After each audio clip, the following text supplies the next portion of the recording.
comic for the Graduation Comedy Showcase. Are you ready for him? This guy is a rock star. I tell you that right now, rock star.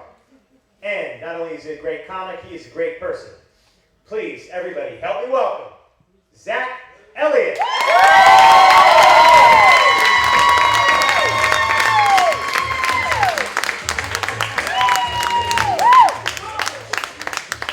Hey, everybody.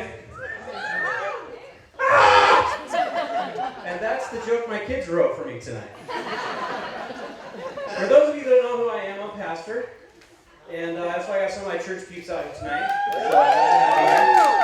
It's a lot of pressure because I don't know if I should preach a sermon or do comedy. In fact, as I'm looking through the lights, some of you I haven't seen in church in months. So tomorrow is Sunday. Hoping to see you there, 9 and 10:30.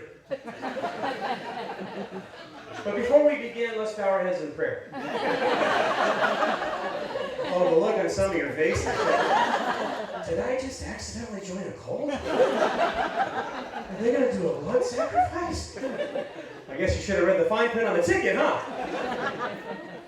You know, a lot of pastors are underpaid. That's why we have to have a side hustle. You know, do a little something on the side to make some money, put money on the, food on the table, buy groceries, and a lot of people try to help me out with that. They'll say, you know what, Pastor, you know what you need? It's not essential oils. You need to get a rental property. Then you can have some passive income. And I just want to look at them and say, well, thanks, genius. If I could afford a rental property, I wouldn't need passive income, would I? At one point when I started my church, it was so tough. I was pastoring the church, working construction, and delivering pizza at night, and my boss was 18 years old, and I had a stain on my shirt that would not come out. I was so exhausted one morning leaving church that as I'm driving home after Sunday service, I hear this flutter off the back of my car. I'm like, what is that? And I look, and all $75 of the church offering was floating down the road. I was like, sweet! In a panic, I slam on my brakes, put it in park, and jump out in traffic. I'm dodging cars like a game show contestant, and I'm grabbing $1 bills as fast as I could put them in my pocket. At one point, I saw $5, and I shouted with glee, oh! And I grabbed it.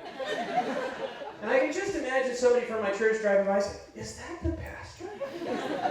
See, honey, I told you pastors are all about money. He's blocking traffic for $5. Speaking of jobs, my friend told me that his niece hired a baby coach for $10,000. Sign me up for that job. I can keep just about any baby alive for $10,000, at least for 24 hours. I would have been a great baby coach. Not to brag, but because I was a great baby. I was cute, cuddly, and just the right amount of chunky. And I had a great baby experience, to be honest, because my parents were poor, so they raised me. They actually would put Coca-Cola in my bottle. It was delicious and cheaper than formula. Could you imagine, she goes to put us to bed at night. She goes, okay, Zach's really tired, honey. Go get another can of Coke from the fridge, and we're going to put it in his bottle so he'll go right to sleep. Imagine my mom raising me today. All those quinoa moms would lose their minds. Like, somebody called 911. She's trying to kill her baby. She put Coke in his bottle. My dad would come home from the store, and she'd be like, hey, did you get Coke at the store, Bob? And he'd be like, no, it wasn't on sale, but this was. She's like, that's not Coke, that's Red Bull. Let's try that. That would be great. My parents would have been terrible baby coaches because when they raised us, they actually every Friday night they would take us to the bowling alley, and we would run all over the bowling alley, talking to strangers with Coke in our bottles. It was glorious. And then when we got tired, I would go to my mom and say, Mom, I'm tired. She said, okay, honey, just lay down on the floor. Just anywhere you want, just don't lay in the lane because your dad and I are trying to bowl. Which is amazing because nothing in the bowling alley is sanitary.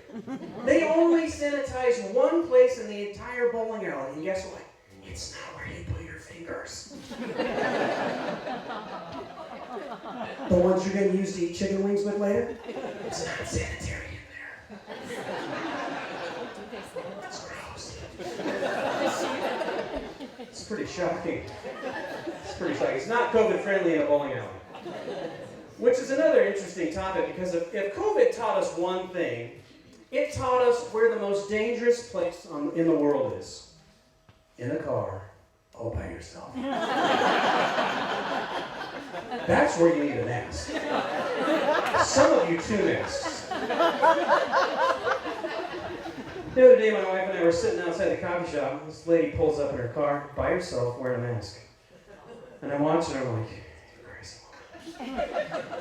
She gets out of her car and she power walks into the coffee shop, throws open the door, walks in and takes her mask off. As if to tell us, I just left the most dangerous place in the world, and I'm now entering the safest place in the world. I mean, what do people in the coffee shop think when she gets in and she's like, and everyone's like, are you okay? She goes, yeah, I was just in the car by myself. Speaking of other strange things people do, I just got back from vacation. That's why I look so tan and relaxed. Don't. Just calm down, sir. Anybody rushing the stage? It's graduation ceremony. The hotel we were staying at had a koi pond, a giant koi fish, and I do not know how this woman did it. But she walks over like a ninja, and she's like, oh, wow! And she pulls out a giant koi fish. And she starts taking selfies with the koi fish. And the poor fish is like, just like, you know, and the thing's like, eh. And I'm just like, what the heck? And you know, selfies have gone too far when they start endangering the life of other species, right? And I thought to myself, what if the role was reversed? What if one day she's just strolling by the koi pond, and it jumps up and grabs her by the back of the neck and pulls her in the water, and she's all, and he's like, hold still! I just want to take some selfies. And please stop blowing bubbles. My camera can't focus. Let's close in prayer. That's my time, everybody. Thanks so much.